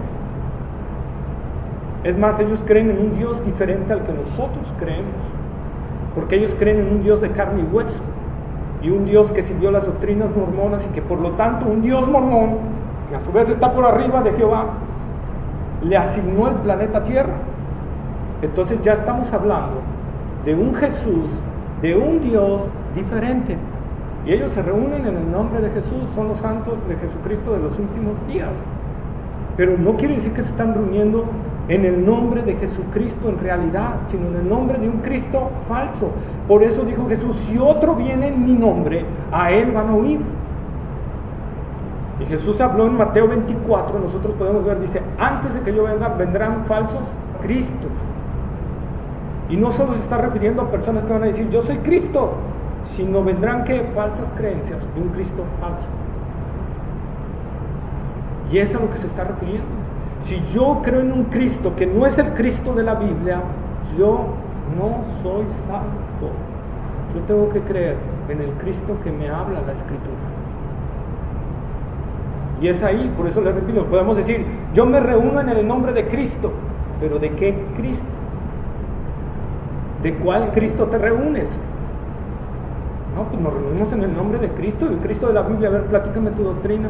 Ah, pues mira, creemos que Cristo no es Dios, que Cristo es... vaya, adiós. No te estás reuniendo realmente en el nombre de Cristo, te estás reuniendo en nombre de un Cristo falso.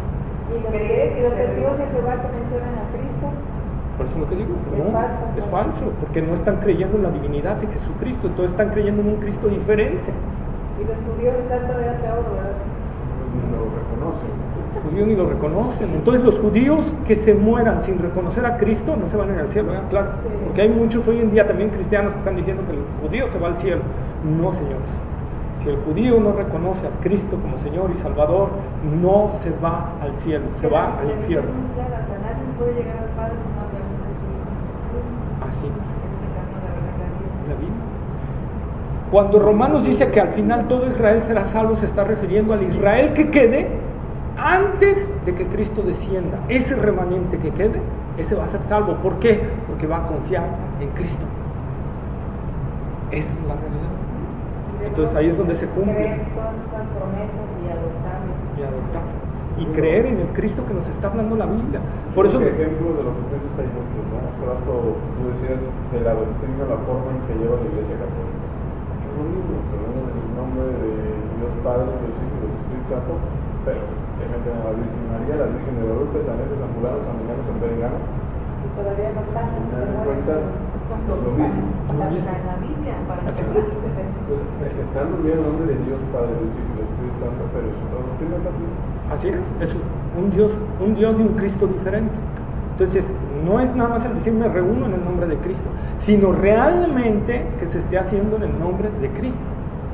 Eso es a lo que se refiere. ¿Sí? Que esté apegado a la estructura, ¿no? Así es. Es la única forma de poder saber que en esa reunión, aunque parezca verdad, no es verdad, porque se están desviando de la palabra de Dios. Así es. Y ellos son anatemas, o sea, simplemente porque ya se desviaron. Es la única forma que nos damos cuenta, porque, por ejemplo, se puede poner ahorita Kierkegaard, se puede poner el pastor de tal iglesia. ¿Quién tiene la verdad? ¿Quién tiene la verdad? Es muy fácil confundirse. Pero si un pastor dice, y hay que hacer esto, no para empezar, hay que diezmar, dices, este cuate ya se desvió, una. El otro que pues que van a caer ahorita piedras y que el milagro, no sé qué, ya se desvió. Y tú dices, Dios es bruto, Dios se enfurece, Dios esto, y la Biblia lo dice. Sí. Aunque no nos guste, da miedo. Tenemos que ser como los hermanos de Berea. ¿Qué dicen Hechos? ¿Cómo eran los hermanos de Berea? Dice que llegó Pablo y les explicó, ¿verdad?, el Evangelio. ¿Qué hicieron los hermanos de Berea? Agarraron las escrituras que tenían en ese momento, ¿verdad?, el Antiguo Testamento, y se pusieron a indagar para ver si era cierto lo que Pablo decía. Bien, Pablo pudo haber dicho, hey, señores, a mí Cristo me puso por apóstol y se amuelan. ¿Verdad que no?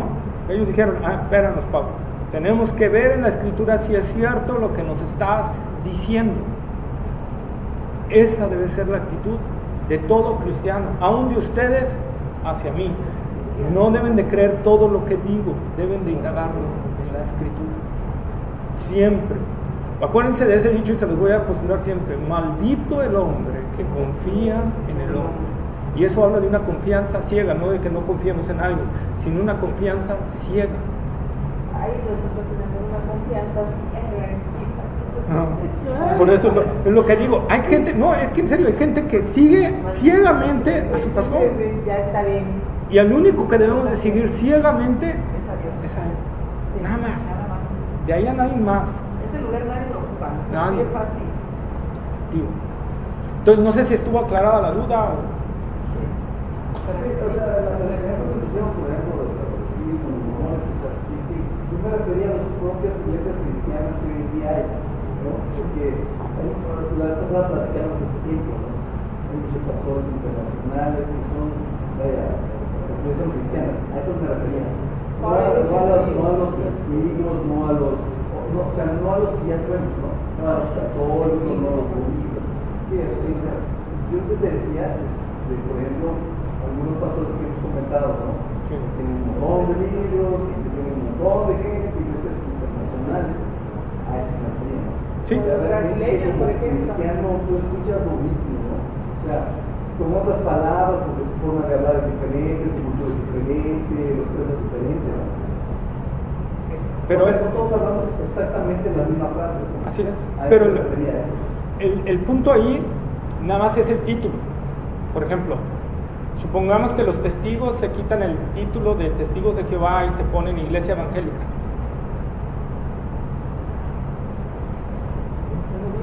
Es lo mismo.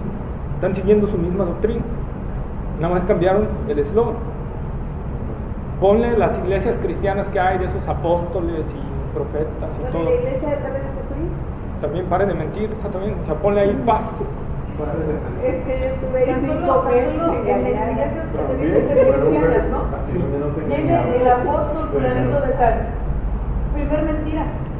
Porque apóstoles ya no hay. Ya no hay. Entonces ya con eso sabes que es una gran mentira, que aunque digan que son cristianos no lo son, Así es. porque están mintiendo. Entonces nada más quitamos o sea, es el letrero, pero al final el letrero no hace cristianos. Lo que hace cristianos, ¿qué es? Primero, una vida transformada en Cristo. Y esa vida transformada en Cristo te va a hacer buscar la verdad. Y la verdad está en la Escritura. Por lo tanto, vas a seguir lo que la Escritura dice. Entonces, no es el eslogan. No es el eslogan. Nosotros podemos llamarnos iglesia cristiana, bíblica, radical, fundamental, y a lo mejor no sé. Tengo una duda, a lo mejor es Sí. muy tonta, pero No, dile. o sea, he tenido, eso me perturba, porque algunas iglesias cristianas piden 10, por ejemplo, una iglesia evangelista. Es que no es para nada. No hables del 10, ¿no? Ahorita. No, aquí no pedimos, no. Aquí es el 20. No. ¿Por qué? Volvemos a lo mismo. Son batallas. Algunos porque son gandallas, otros porque no han estudiado a Porque son profundidad ignorantes. la Escritura, por ignorancia. Si estudiamos a profundidad la Escritura, hace poco tuve un debate con inclusive en Facebook. Si nosotros estudiamos a profundidad las Escrituras, vemos que el diezmo no es para la iglesia, el diezmo era para el pueblo judío. ¿Por qué? Porque era como un impuesto para sostener a la teocracia. ¿Quién era la teocracia? La tribu de Leví. Tenían que sostener una tribu entera y 11 tribus trabajaban. Esa tribu no trabajaba, se dedicaba al servicio a Dios. Por lo tanto, era una proporción 11 a 1. Y ahí está el impuesto. Lo que ahorita nosotros tenemos para sostener a nuestros diputados y senadores y todos esos, el 16%. El IVA, el impuesto. Es como un impuesto, ¿para qué? Para que la tribu se sostuviera y tuviera que dedicarse al servicio completo. Pero Así entonces, es. ¿por qué todas las iglesias cobran diezmo? Pues, como ya lo Bueno, no dijimos, todas, para pero sí, sostener. la mayoría. Pero sostienen el diezmo, algunas bien intencionadas, Sí, claro. ¿verdad? Pero está mal. Pero no es bíblico. Ajá, claro, no es No bíblico. es bíblico. No, Pero no es entonces bíblico. que llevar todos los diezmos y las ofrendas a las ruinas. O Bueno. la de Malaquías. La de Ay, Malaquías. Eso es tu maldición. Ay, qué Cuando los pecado. pastores me decían eso, Ahora, mira, yo nada más- también nada más, mira. Nada más una pregunta, porque todos me Gabriela. Sí. habían robado. Ese De es verdad el me hacían Antiguo sentir mal. Testamento. Sí, Y eso aplicaba solamente al pueblo judío. al pueblo judío, nada más. ¿Por qué? Porque el diezmo fue establecido para el pueblo judío en sí. Abraham dice que diezmó, sí, y ahí se basan muchos. Antes de la ley, Abraham diezmó. Ok, ¿qué diezmó Abraham? Como yo se lo pregunté al que debatí, ¿qué? El botín de guerra. Abraham no diezmó ni dinero, ni de sus ovejas, ni de sus ganados, ni de su ganancia. Abraham diezmó del botín de guerra que ganó. Y le dio a Melquisedec el 10%. Y Abraham no se quedó con el 90%. El 90% se lo dio al rey de Sodoma. ¿Por qué? Fue un botín de guerra, no era de él. Él dijo, yo no quiero quedarme nada de esto que no me corresponde. Así es. Y Abraham lo hace una sola vez y ocasión. Abraham no vuelve a buscar a Melquisedec. Le dice, oye Melquisedec, tuve 5,000 ovejas, aquí tienes 500, Oye Melquisedec, gané 50 camellos, aquí tienes 5 camellos. Y ves regresando a Abraham a cada rato a buscar a Melquisedec para entregarle los diezmos. No. Entonces, ¿por qué nosotros queremos imponer eso? Entonces fue algo sacado del contexto. Ahora, si el diezmo empezó desde Abraham, ¿por qué Isaac no diezmó? Isaac nunca diezmó. Pero Jacob lo dice una vez. Pero Jacob fue un acuerdo que él hizo con Dios. Dice, si tú me bendices, de todo lo que yo gane, te voy a dar el 10% a ti. Pero fue un acuerdo entre Jacob No fue un y Dios. impuesto que le puso Dios. No fue algo que le puso Dios. Como cuando tú le prometes algo a Dios. Ajá, fue un acuerdo que pusieron entre ellos dos. ¿Ok? Que Jacob dijo, si tú me bendices, yo te voy a dar el 10% a ti. Fue un acuerdo entre él y yo. No es algo impositivo, es un acuerdo personal. ¿Sí? Después el diezmo, ¿en dónde se establece como ley? Ya cuando viene Moisés y se establece la tribu de Leví como una tribu dedicada al servicio al Señor. Proporción 11:1. Ahora, si el diezmo se quisiera hacer en una iglesia, entonces por cada 10 familias que diezmaran debería haber un pastor. ¿Para qué? Para sentar esas 10. Y otras 10 familias debería haber otro pastor. ¿Qué pasa hoy en día? Que hay 50 familias y uno solo es el que recibe todo. Amistad cristiana, por ejemplo. Dale. Ya no hablemos más del caso. Ejemplos yo sé que hay muchos. Sí. Entonces nosotros podemos ver, bueno, ya se nos fue, ya son las 10. Todos esos casos. Y por lo tanto nosotros tenemos que tener cuidado. Y por eso les insto, estudien las Escrituras. Como Pablo le dijo a Timoteo, ellas te harán sabio para la salvación. Porque Satanás es muy astuto. Satanás es súper inteligente. Por eso Pablo dice, no ignoremos sus maquinaciones. Satanás es un enemigo que no lo puedo ignorar y decir, ay, pobrecillo. No, tengo que estar, por eso, pegado a la oración y pegado al estudio de la palabra, confiando en que el Señor me libra de ese terrible enemigo. Porque por eso Pablo dice, anda como león rugiente, anda desesperado, anda queriendo comerse a alguien, dice, buscando a quien devorar. Y anda tras el cristiano, los del mundo eso no le interesa, esos ya están ahí. Y lo vemos hasta la ligerita, pero si te pones a imaginarte cómo es un león rugiente, increíble, dice, cuando mi papá, bueno, que es cazador, le gustaba antes ir a cazar, con los que había aquí en México, que no es un león, claro, el león es más terrible el rugido. Dice mi papá que en la noche se te eriza la piel cuando rugían esos animales. Entonces ahora imagínate un león que es mucho más fuerte esa voz. Pues, ahora imagínense a Satanás. Es terrible, hermano. Se los digo sinceramente, es terrible y por eso tenemos que estar apegados a Cristo. Solo Él me puede librar de ese enemigo. Nadie más. Solo Cristo. Nosotros reposamos en los brazos del Señor, estamos confiando en que no te pierdes. Así es. Sin dejar de orar. Y por eso necesitamos velar unos por otros también en oración, por eso necesitamos apoyarnos, por eso Satanás es bien astuto. Es bien astuto. ¿Qué puede hacerle un cristiano? ¿Quitarle la salvación? No puede. ¿Pero qué puede hacerlo? Destruir nuestra economía, su vida, Si logra destruir el testimonio de un cristiano, Satanás se da por bien servido. Sí, porque además ese testimonio va a hacer que muchos no se conviertan. Así es. Y se lleva uno y arrasa a un montón. Si yo logro destruir, por ejemplo, vamos a ponerlos en casos, si Satanás logra hacer caer, como ha hecho caer a muchos pastores, ¿qué hacen? Muchos de la congregación se desinflan. Entonces logró destruir. ¿Qué pasa? Igual, si logra destruir el testimonio de una madre o el testimonio de un padre con sus hijos, ya no somos de impacto hacia ellos. Entonces, eso es lo que nosotros debemos de ver. No nos va a quitar la salvación Satanás, de eso no tengamos miedo. No nos puede quitar la salvación porque está garantizada en Cristo si hemos nacido de nuevo, aclaro. Pero sí puede destruir nuestro testimonio, sí puede destruir cosas que Dios tenía puestas para nosotros. Mi vida ministerial puede ser recortada si yo le doy acceso a Satanás descuidando mi vida espiritual. En ese sentido, como les repito, yo dependo de Cristo, de la oración, del estudio de la palabra. ¿Para qué? Estar fortalecido contra Satanás, porque quien me defiende es Cristo. Pero si yo descuido mi oración y descuido el estudio de la palabra, Satanás puede venir y quitarme y ponerme en un mal testimonio entre ustedes. Y que ya nadie te escucha. Ya nadie te escucha. ¿Sí? Imagínense, les voy a poner un caso, pero de así, Dios me libre. Pero imagínense que les llegan, Edgar cayó en adulterio. No, en el gorrito. Entonces imagínense, Sí, ¿qué va a pasar? Nos truenas porque si de por sí andamos ahí titubeando en algunas áreas y decimos, si tú que eres el que nos estás guiando, tú eres el que nos nuestro pastor, nos destruyes. ¿Sí? Entonces, Podemos buscar por otro lado, pero nos destruyes, porque así ha pasado.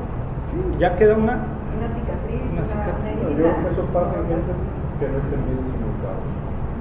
Es que es lo que les digo, necesitamos entender que dependemos de Cristo Sí. y estar en oración y estar en comunión de su palabra, porque Satanás es bien astuto. Por eso Pablo decía, que dice, pongo en dura servidumbre mi cuerpo, o sea, me meto en una disciplina estricta, decía Pablo, no venga que habiendo yo sido heraldo para otros, yo mismo venga a ser quitado, eliminado, quitado del ministerio. Que Dios le diga, como le dijo a Elías, Elías, búscate a otro, porque Porque hasta aquí llegaste. hasta aquí llegaste. Entonces imagínense, hermanos, es a lo que me refiero, nuestro testimonio, el propósito de Dios para nosotros. Dios a lo mejor tenía un propósito más allá, como el caso de Moisés. Dios le había dicho que iba a llevar al pueblo a la tierra prometida. ¿Entró a la tierra prometida Moisés? No entró. Se quedó afuera. Y ahí murió. No logró entrar con Israel a la tierra prometida. Porque no lo glorificó, ¿no? ¿Eh? Pero porque no lo glorificó, ¿no? Sí, claro. Pero le entregó a la tierra. A la tierra. Pero desobedeció la palabra de Dios. O sea, en pocas palabras, desobedeció lo que Dios le había dicho. Y no le trajo gloria con Israel. Entonces a nosotros nos puede pasar lo mismo. Dios nos prometió algo y que no lleguemos a eso por desobedecer al Señor. Y que entonces Satanás diga, Bien. lo logré, otro más en la lista. El propósito de Dios sí se puede quitar de nosotros, no la salvación, repito, la salvación no, pero sí el propósito de Dios para tu vida. Dios a lo mejor te quería utilizar como un instrumento tremendo en sus manos y permitiste que el diablo viniera y te pegara un garrazo y hasta allá te mandó. Entonces eso es lo que nosotros tenemos que tener cuidado. Pero no se puede recuperar el lugar o el propósito. Depende de Dios. Si a Dios le place darte una oportunidad, sí, pero eso ya entra dentro de su soberanía. Te repito, Moisés no le permitió, no le dio chance. Un solo descuido de Moisés, un solo descuido. ¿Cuál fue? Es que no. Cuando Dios le dijo que le hablara a la piedra y él no le habló, él la golpeó, la piedra. Y Dios, por cuanto te quisiste glorificar tú y no glorificarme a mí, no vas a entrar a la tierra prometida. Y Dios le dijo, no vas a entrar, o sea, definitivo, aunque te arrepientas y me chillas y me hagas lo que sea, no vas a entrar. Y eso depende de la soberanía de Dios. Si Dios dice, no hay restauración, no hay restauración. O sea, sí puedes perder la salvación. No estamos hablando de la salvación. Moisés no perdió la salvación. El propósito de Dios en tu vida. El propósito de Dios en tu vida, sí. Moisés no perdió la salvación porque Moisés aparece en el monte de la transfiguración con Cristo. Elías y Moisés aparecieron ahí. Los dos que fueron quitados de su ministerio, los dos aparecieron ahí.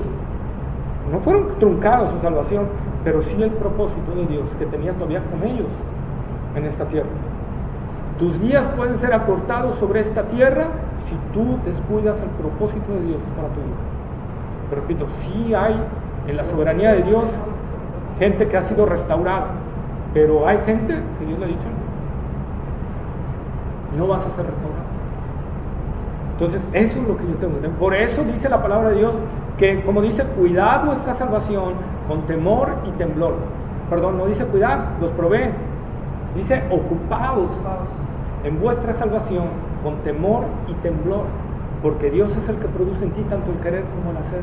Ocúpate en desempeñarte en esa salvación, sabiendo que debes de ir, que estás sirviendo a un Dios que es santo, y que si tú te desvías de sus propósitos y te vuelves rebelde, Dios entonces puede decir, no me sirve, ya no me eres útil, vente para acá. Porque corta. Por eso, vente para el cielo. Esa es una. Dos, que Dios permita que algo venga sobre tu vida. Eso es cierto. He escuchado de gente que ha regresado en silla de ruedas, gente que ha regresado parapléjica, gente que ha regresado con una enfermedad mortal. Con Dios, por eso dice Pablo, nuestro Dios es fuego consumidor. No queramos, Dios es amor, sí, pero también es santo. Entonces no queramos jugar. Ay, soy cristiano, ya tengo la salvación asegurada, por lo tanto, viva la vida, a disfrutar el mundo y disfrutar todo lo que pueda.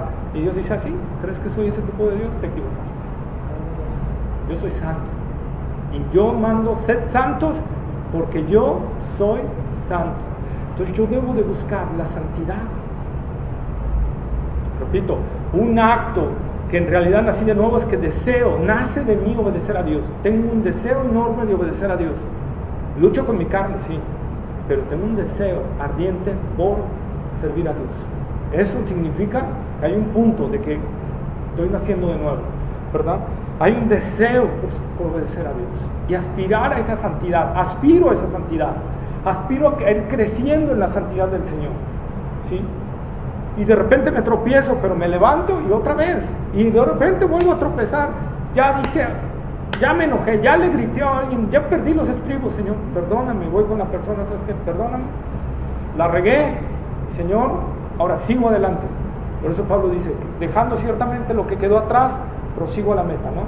Y a esforzarnos, pero entendiendo que yo lo que debo de buscar es caer lo menos posible.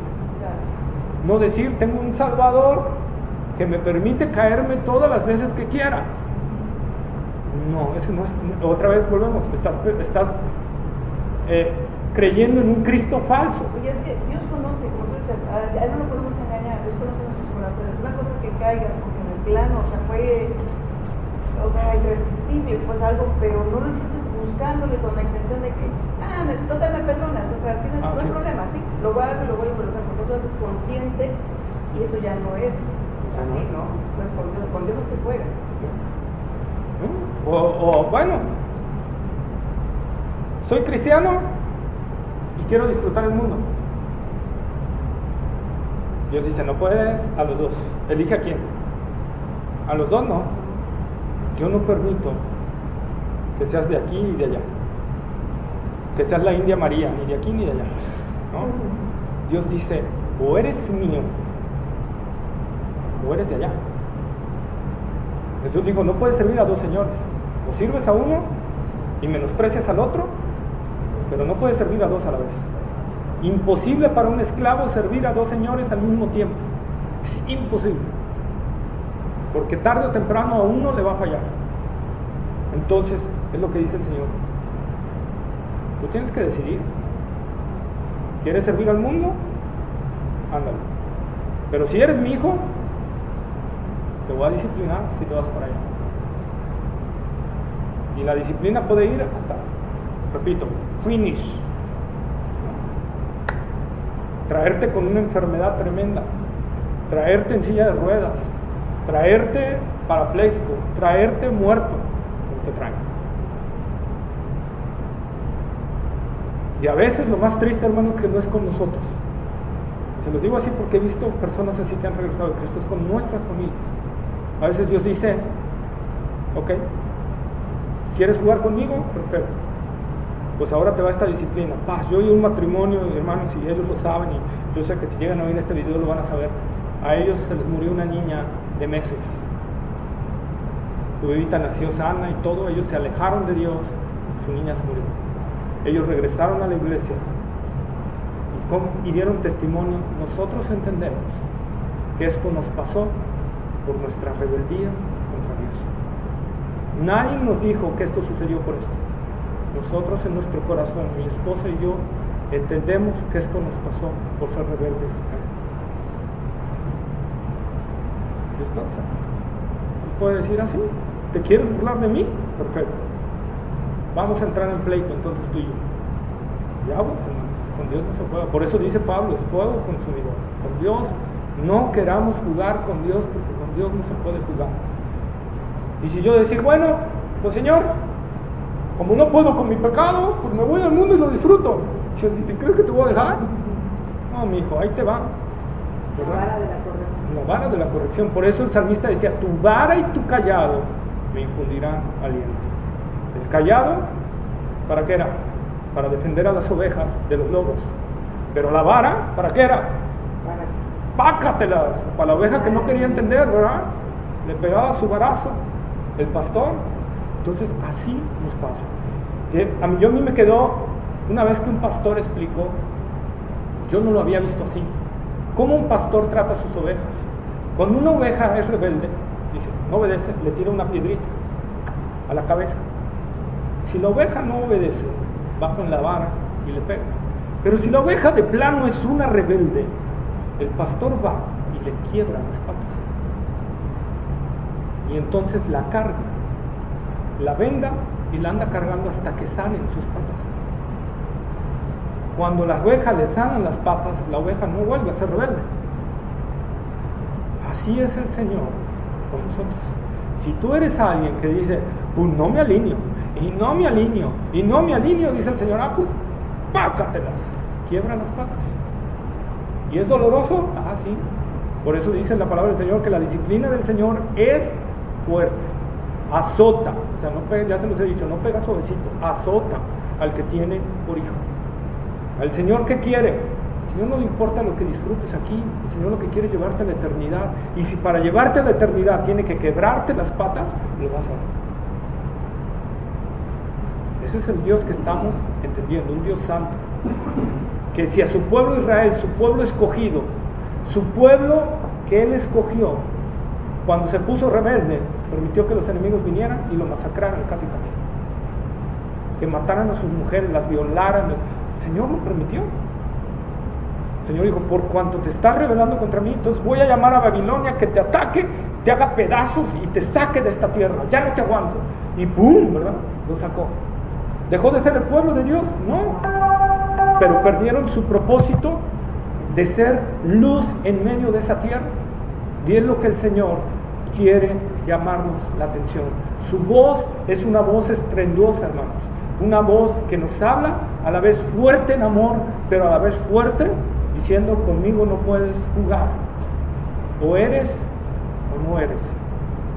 Examinaos, como dijo el apóstol Pablo en Corintios, examinaos a vosotros mismos si estáis en la fe. No vaya a ser que estéis reprobados. Entonces, ¿cómo sé? Cristo debe ser el todo en mi vida. Que si el Señor me permite tener bendición, entonces ¿qué sea? Él por arriba de mi bendición. Si el Señor me permite perderlo todo, Él por encima de todo. Si el Señor me permite estar así, el Señor está. Amén. Vamos a orar para despedirnos ya. ¿Alguien quiere orar?